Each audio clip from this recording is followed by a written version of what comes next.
इस आदमी के इस के बयान के बाद मुझे इस हुई है उतनी नफरत मुझे आज तक मेरे व्यक्तिगत भी बवाल हुए हैं, झगड़े हुए हैं, दुश्मनियां हुई हैं, बवाल चल भी रहे हैं, ना उनसे हुई है और ना किसी नेता से हुई है, चाहे वो हिंदू हो चाहे मुसलमान हो। इस का पहले बयान सुनो जो ये बांग्लादेश, पाकिस्तान और अफगानिस्तान से आए हुए या वहां रह रहे मजहब के नाम पर जो जुल्म झेल रहे हैं और घुटन झेल रहे हैं उनके लिए ये क्या बोल रहा है। सुनो, सुना होगा और सुनो, थोड़ा सा विश्लेषण करूंगा, ज्यादा लंबा वीडियो नहीं बनाऊंगा।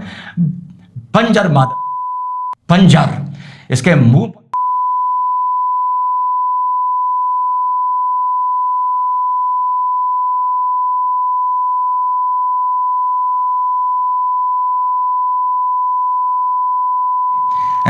सुनो, इसको सुनो, ये क्या बोल रहा है उनके लिए क्या बोल रहा है। अगर उन 2.5-3 करोड़ लोगों में 1-1.5 करोड़ लोग भी हमारे देश में आ गए, उनको कहाँ बसाएंगे, उनको कहाँ रहने की जगह देंगे, वहाँ उनको जॉब्स कहाँ से देंगे, नौकरियाँ कहाँ से देंगे, घर कहाँ से आएंगे। तो जाहिर तौर पे जो नौकरियाँ और जो रोजगार हमारे बच्चों को मिलने चाहिए वो रोजगार तो वो ले जाएंगे।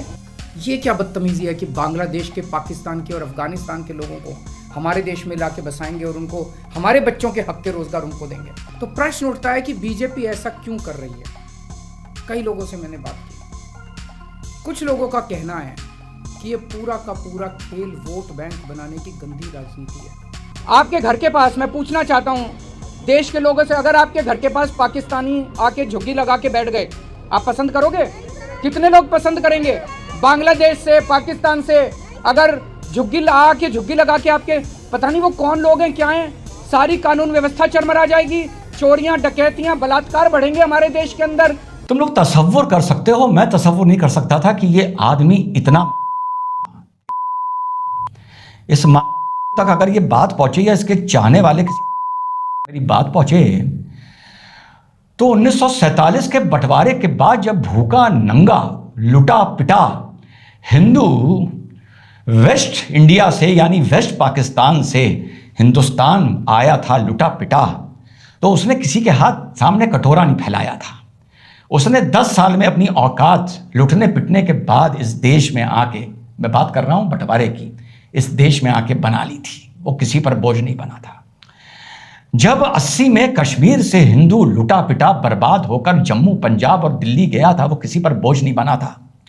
उसने 10 साल में अपनी मेहनत करके वही औकात बना ली थी, बल्कि उससे ज्यादा बना ली थी जो वो कश्मीर में छोड़ के आया था। इस बताओ कि बॉर्डर रात को पार करने के बाद जो घुसपैठिए आते हैं वो नेट पर पूरे सिस्टम पर बोझ बनते हैं।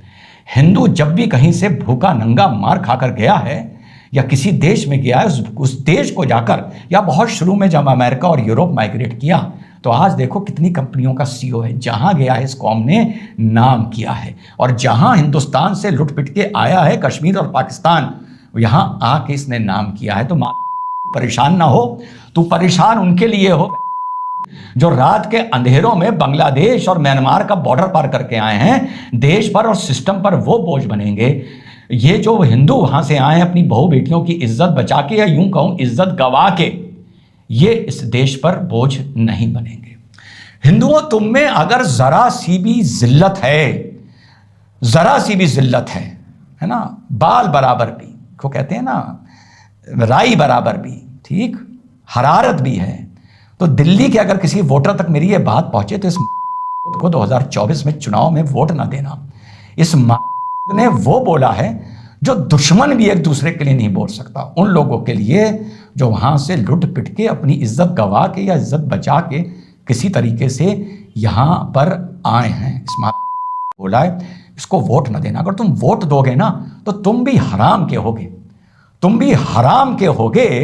अगर इसके किसी चक्कर में तुमने लोकसभा में इस बयान के बाद तुम लोगों ने, दिल्ली के वोटरों ने, जहां भी ये तुम लोगों ने उसको वोट दिया। ये बात जो इसने बोली है रोहिंग्या और बांग्लादेशी के लिए, किसी भाजपाई ने, किसी आरएसएस वाले ने इतनी गंदी तरीके से, कम से कम इतनी गंदी तरीके से तक नहीं बोली थी।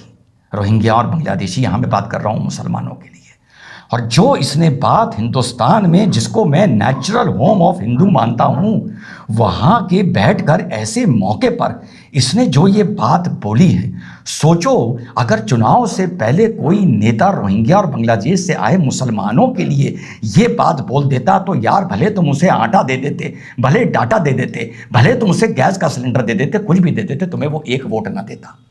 अगर ये बात कोई नेता रोहिंग्या बांग्लादेश से आए मुसलमानों के लिए कोई बोल देता, वो तो अपना जबकि देश लेके अलग हुए और वापस आ रहे हैं, ये तो बेचारे वहां फंसे और वहां से लुट पिट के वापस आ रहे हैं, गैर मुसलमान होते हुए वापस आ रहे हैं, मजहब और धर्म के नाम पर उत्पीड़न झेल के वहां से वापस आ रहे हैं, और इनके लिए ये आदमी ये बात बोल रहा है।